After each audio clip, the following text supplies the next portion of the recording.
Alright, everybody. Well, I'm going to go back to an old movie, actually. Not that old. But if you've ever seen Eternal Sunshine of the Spotless Mind. Everybody thinks differently about this. Okay, oof, this is going very much off the topic. But I'm going to just bring up one scene right away because it definitely hit me very much recently. I don't know why. Well, I do know why. One of my friends said something and it reminded me of it. Jex said something the other day. Not putting her in a spot. I'm just saying in general. She reminded me of that scene at the beach. So it's like a metafiction moment in real life. Okay? Beautiful, actually. I thought of the scene when they were on the beach when they revisited themselves at the end. Knowing that they're revisiting the moment where they first met at the beach. And the first thing that happens, well, the last thing that happens before, like they're trying to save themselves, and the movie is about memory, basically. And how there's a machine that can get rid of all those memories, but no matter what, because it's a spotless narrative. Everything's circular. So you're always going to end up back in the same spot because it's something fresh. So because you clear out your memory from something, that's the biggest thing about the movie that I've noticed that really affected me now, that I understand it even more so now because of my experience more recently with having a fogged up mind.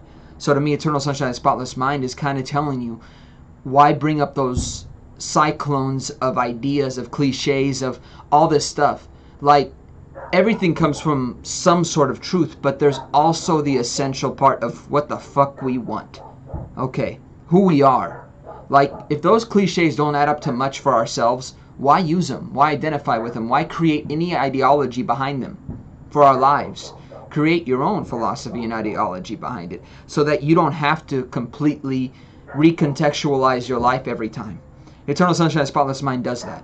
Getting back to that scene.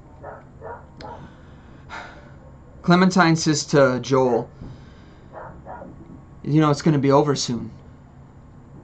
It's going to be all gone soon, you know. I know. What do we do? Enjoy it.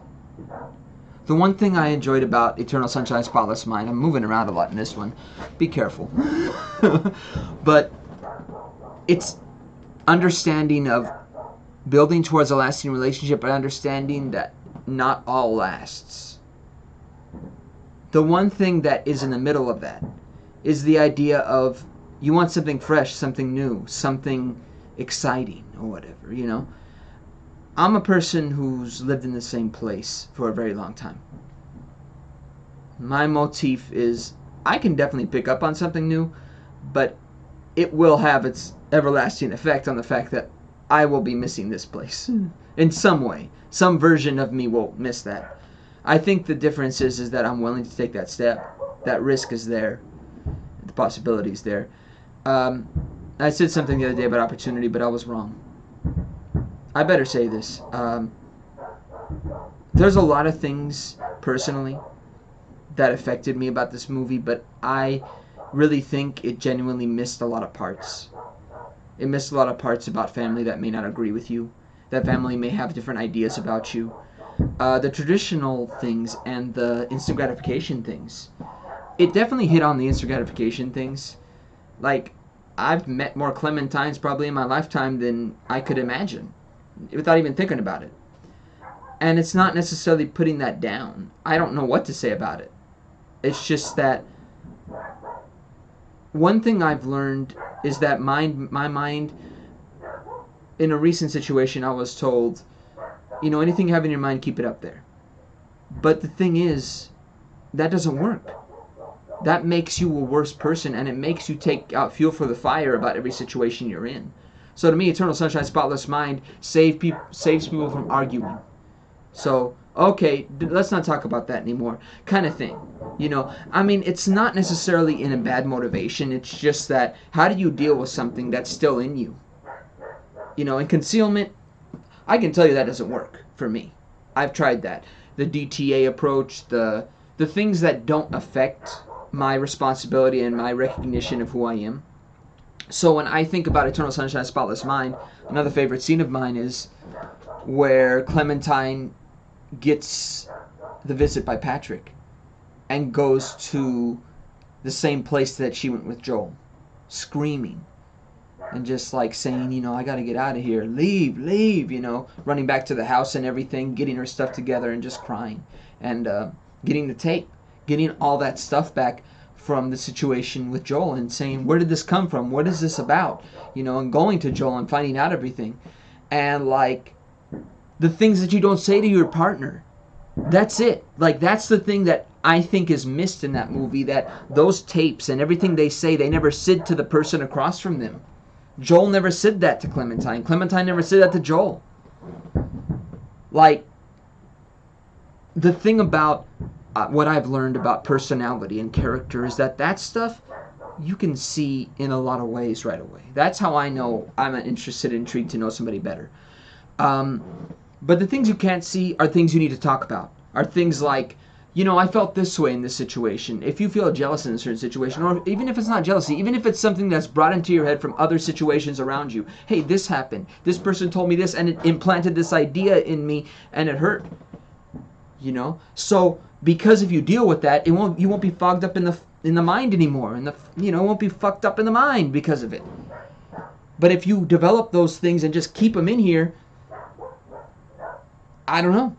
I don't have an answer for you personally, but all I can tell you is that my idea of it is Eternal Sunshine of the Spotless Mind tries to take away that obstacle and tries to just say, let's just try to keep repeating this. So, what can I say about Eternal Sunshine, though, that would make any sense about what it fixes? Because I've talked negatively about it in a way. But I don't think it's a negative movie. What I definitely enjoy is what Joel said. Enjoy it. We're going to lose this again, but let's enjoy it. I think it's about letting go of the procedure of things. Like, if you really get down to the things that are the problem, it's that idea of like feeling like everything's hard. Feeling like everything leads to misery. Leads to something that is not going to be recouped. So to me, my lasting impression of like Eternal Sunshine Spotless Mind is that it's about feeling the deepness about what's in you, who you are.